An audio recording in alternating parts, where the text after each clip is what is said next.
आज हम बात करेंगे एक ऐसे टॉपिक के बारे में जो शायद आपको सरप्राइज करेगा। जब भी हम वर्ल्ड पावर्स की बात करते हैं तो हमेशा अमेरिका, चाइना, इंडिया या रशिया का नाम आता है। लेकिन एक कंट्री जो आज चुपचाप अपने फ्यूचर डोमिनेंस का ग्राउंड वर्क कर रही है वो है ऑस्ट्रेलिया। दुनिया में सोना, एनर्जी, ऑयल और वाटर के लिए बहुत लड़ाइयां हुई हैं, लेकिन क्या आप जानते हैं कि अगला बड़ा युद्ध किस चीज के लिए हो सकता है? खाने के लिए। जी हां, फूड सिक्योरिटी एक बड़ा ग्लोबल इश्यू बनने जा रहा है और इस रेस में ऑस्ट्रेलिया सबसे आगे है। अब आप सोच रहे होंगे ऑस्ट्रेलिया ही क्यों? क्योंकि ऑस्ट्रेलिया के पास वो सब कुछ है जो एक ग्लोबल फूड सुपर पावर बनने के लिए चाहिए।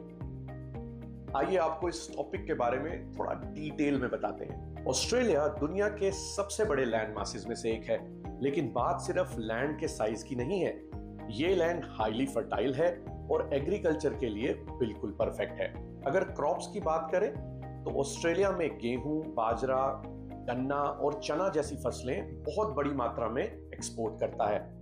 यहाँ की एग्रीकल्चरल प्रैक्टिसेस बहुत एडवांस्ड हैं। हाईटेक इरिगेशन सिस्टम्स और एडवांस फार्मिंग टेक्निक्स की वजह से ऑस्ट्रेलिया कम से कम पानी यूज करके ज्यादा फसलें उगाता है।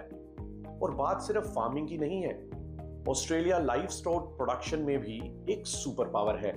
मीट और डेयरी प्रोडक्ट्स में ऑस्ट्रेलिया दुनिया के टॉप एक्सपोर्टर्स में आता है। और एक अमेजिंग फैक्ट ये है कि ऑस्ट्रेलिया का एग्रीकल्चर क्लाइमेट रेजिस्टेंट है।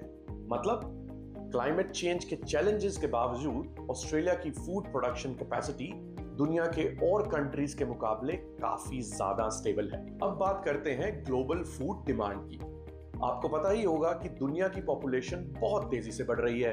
2050 तक ग्लोबल पॉपुलेशन तकरीबन 9.7 बिलियन तक पहुंचने का एस्टीमेट है।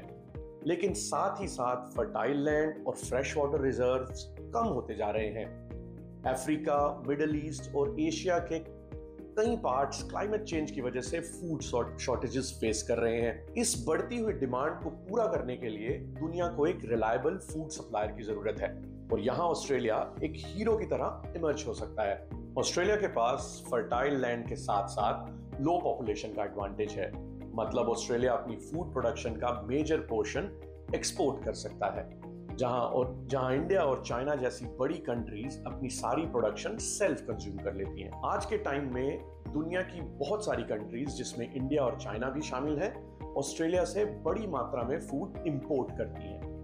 और फ्यूचर में जब दुनिया की डिमांड और ज्यादा बढ़ेगी तब ऑस्ट्रेलिया की इंपॉर्टेंस और भी ज्यादा बढ़ने वाली है। अब सोचिए, जब किसी कंट्री के पास खाने की कमी हो और वो अपनी पॉपुलेशन की जरूरत पूरी ना कर पाए तो क्या होगा? अगला युद्ध जमीन या ऑयल के लिए नहीं, खाने के लिए हो सकता है। एक्सपर्ट्स का मानना है कि जो कंट्रीज फूड एक्सपोर्ट्स कर सकेंगी वो ग्लोबल पॉलिटिक्स में डोमिनेट करेंगी। ऑस्ट्रेलिया इस ग्लोबल फूड वॉर का एक साइलेंट विनर हो सकता है। ऑस्ट्रेलिया का strong agricultural foundation and reliable production इसे एक ग्लोबल पावर हाउस बनाता है। जब बाकी कंट्रीज फूड शॉर्टेजेस फेस कर रही होंगी तब ऑस्ट्रेलिया एक ट्रस्टेड पार्टनर के रूप में उनकी जरूरतें पूरी कर सकता है। फूड एक बेसिक जरूरत है, लेकिन फ्यूचर में ये एक पावरफुल वेपन बनने जा रहा है। ऑस्ट्रेलिया के पास फर्टाइल लैंड और एडवांस टेक्नोलॉजी का एक ऐसा कॉम्बिनेशन है जो इसे फ्यूचर में वर्ल्ड पावर बनाएगा।